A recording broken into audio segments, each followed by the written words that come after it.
Nous ne pouvons pas accepter la médiocrité. Nous devons unir tous les Congolais en une grande, seule et solide nation. Ensemble, mes frères, mes sœurs, nous allons commencer une nouvelle lutte sublime qui va mener notre pays à la paix. Un pays toujours plus beau, toujours plus prospère. Ne jamais trahir le Congo et son peuple. Et de résister avec la dernière énergie contre toute tentative de nous imposer un gouvernement quelconque qui n'ait pas de base de légitimité populaire. Que Dieu bénisse la République démocratique du Congo, son peuple et tous ceux qui l'ont choisi comme pays de résidence. Bonsoir à tous, bonjour à tous, bienvenue à la Cour suprême virtuelle. Je suis votre procureur général Nancy Ngalula Wampanda. Ici, à la Cour suprême, nous n'avons que la vérité comme verdict acceptable. Vous êtes les juges, je vous présente des cas, des analyses, des situations et des circonstances avec des arguments, mais c'est vous qui donnez le verdict. Nous étions dans le discours du pape, le discours papal. Nous analysons son discours. Nous parlions de ce que le pape dit, que nous ne devons pas obstinément prendre parti pour sa propre ethnie ou pour des intérêts particuliers alimentant des spirales de haine, de violence. Tout cela tourne au détriment de tous et bloque la nécessaire chimie de l'ensemble. Donc, ce tribalisme, ce séparatisme, on veut se séparer pour des opinions, on veut se séparer pour des cultures, on veut se séparer pour différents sujets. Donc, on doit éviter cette culture de séparatisme. La RDC n'est pas un pays comme tous les autres. C'est un pays très précieux. C'est un diamant de la création où habite un peuple diamant qui est infiniment plus précieux que tout ce que regorge son sous-sol. Vous savez, le Vatican, ce sont des experts en humanité. Ils connaissent l'histoire. Ils ont les archives, ils ont les données, ils connaissent l'histoire, ils savent qui nous sommes. Voilà ce que le pape dit. À propos de Chine, il est intéressant de noter que les diamants sont constitués des seuls atomes de carbone, lesquels, s'ils étaient reliés différemment, formeraient du graphite. La différence entre la luminosité d'un diamant et l'obscurité du graphite provient de la manière dont les atomes individuels sont disposés dans le réseau cristallin. Le diamant, dans sa forme brute, il est noir. Lorsqu'il est travaillé, avec toute la pression de la chaleur et toute la pression de la nature, de l'énergie, eh bien, dans sa forme pure, il brille, il est transparent. Il dit, la différence entre le diamant travaillé, cristallisant, et le graphite qui est encore noir, c'est la manière dont les atomes individuellement sont disposés dans le réseau cristallin. Il y en a un qui est à l'état brut, l'autre qui est à l'état pur. Mais celui qui est à l'état brut, sa destinée, c'est cet état pur. Mais la seule chose qui les différencie, c'est la manière dont les atomes sont individuellement, comme on dit, disposés dans le réseau cristallin. Mais tous les deux ont leur valeur. Mais quand le pape vient, il nous appelle pas à l'état brut. Il voit les diamants. C'est-à-dire qu'il voit notre destinée. Il voit qui nous sommes. Il ne voit pas ce que nous ne sommes pas encore. Il voit ce que nous sommes. Parce qu'il connaît l'histoire. Le Vatican, comme je dis, ce sont des experts de l'humanité. Ils détiennent les secrets des données de l'humanité. Ils savent qui nous sommes. Nous devons arrêter le langage de nous regarder comme si on n'était rien. Aujourd'hui, à cette culture, quand on est noir, on veut devenir clair. On n'aime pas la peau noire. On veut éclaircir. On veut le métissage. Je ne sais pas d'où est venue cette culture. Tout le monde veut avoir des enfants un peu métissés, en pensant que c'est une valeur ajoutée. Alors qu'en fait, tu réduis la valeur de ton origine, de ton identité. Je vous exhorte, prenez le temps, achetez le livre « Congo, pays hors pair ». Vous allez avoir le discours et vous pouvez l'analyser, vous pouvez le garder, prendre le temps de pouvoir lire à votre rythme. Le continue, il dit, cette métaphore exprime le fait que le problème n'est pas la nature des hommes ou des groupes ethniques et sociaux, mais la manière dont on décide d'être ensemble, de se connecter, de réseau entre le cristallin et le graphite. La manière dont on décide d'être ensemble, c'est une décision qui doit venir de nous, mais comment nous décidons d'être ensemble? Il y a des gens qui sont ensemble, mais en fait qui ne sont pas ensemble. Comment est-ce que nous décidons de venir ensemble? Est-ce que, je vais donner un bête exemple, on a un problème, oh on laisse tomber, ok, ça va, on n'a qu'à venir ensemble. Non, il y a un problème, on n'est pas ensemble.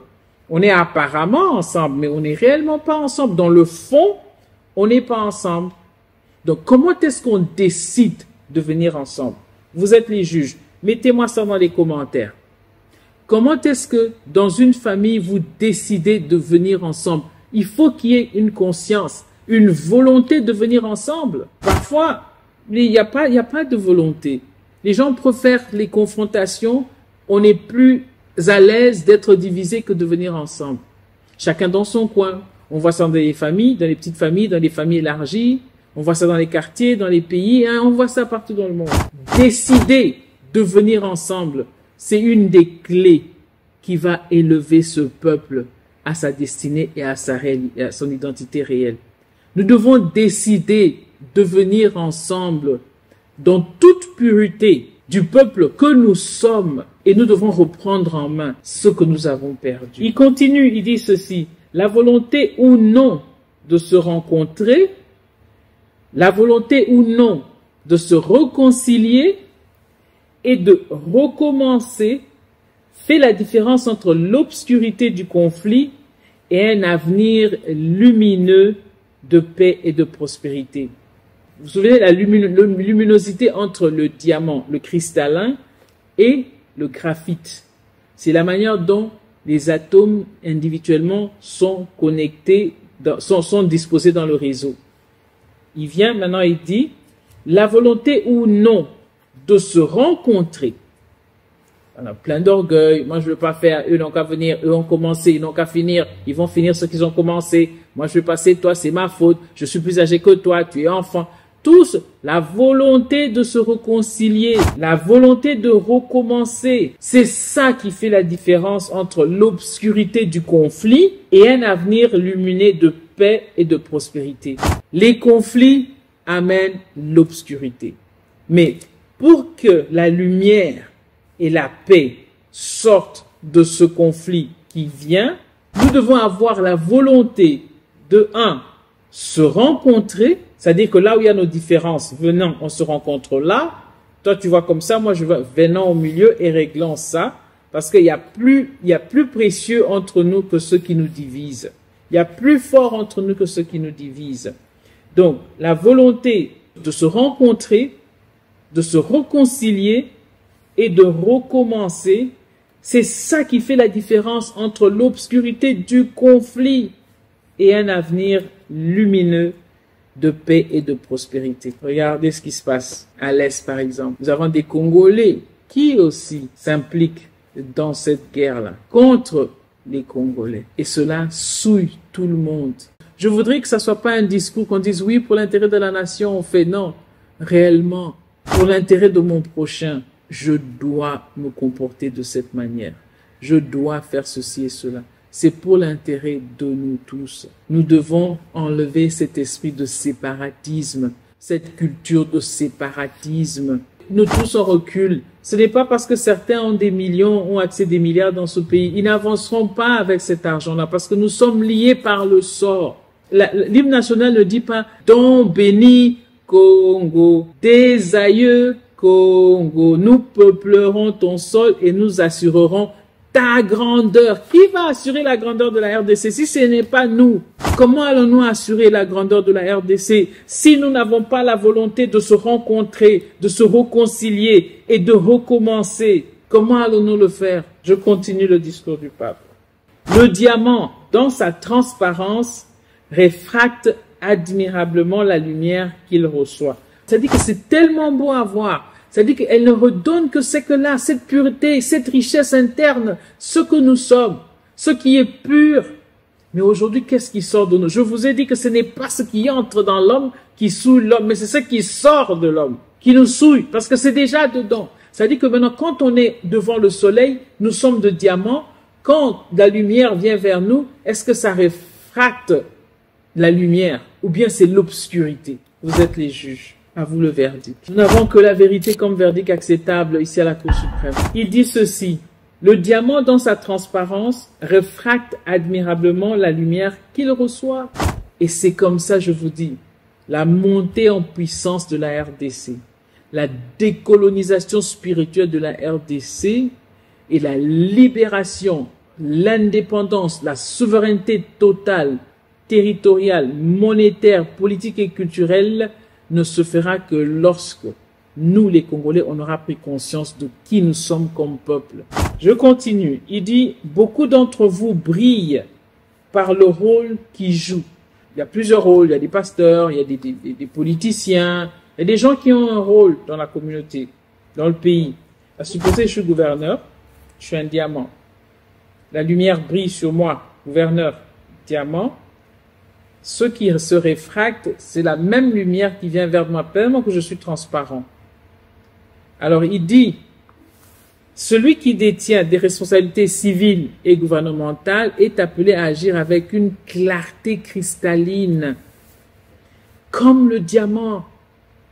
Parce que nous sommes de diamants, il faut qu'il y ait une certaine clarté dans la gestion, dans les choses que nous faisons, dans la communication, dans la gestion de tous nos biens, dans la gestion de ce pays, de toutes les ressources du pays, que ce soit les ressources humaines et que ce soit les ressources souterraines, tout ce qui est dans ce pays, tout ce que nous avons doit être géré avec beaucoup de clarté et la clarté cristalline.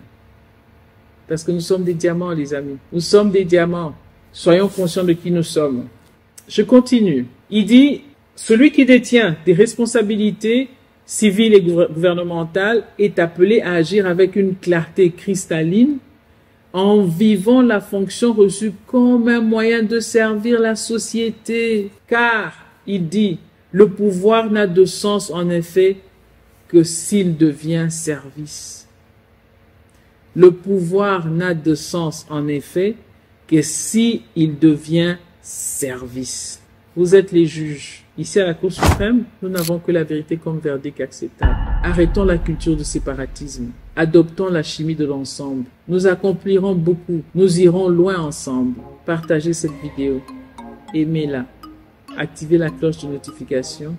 Si vous n'êtes pas encore abonné, s'il vous plaît, abonnez-vous. Est-ce que vous ne voulez pas que d'autres confrères dispersés à travers l'humanité puissent entendre ce message? Je vais m'arrêter ici. On va continuer la prochaine fois. Merci de nous avoir suivis. N'oubliez pas d'aimer la page, partager le lien. N'oubliez pas de vous abonner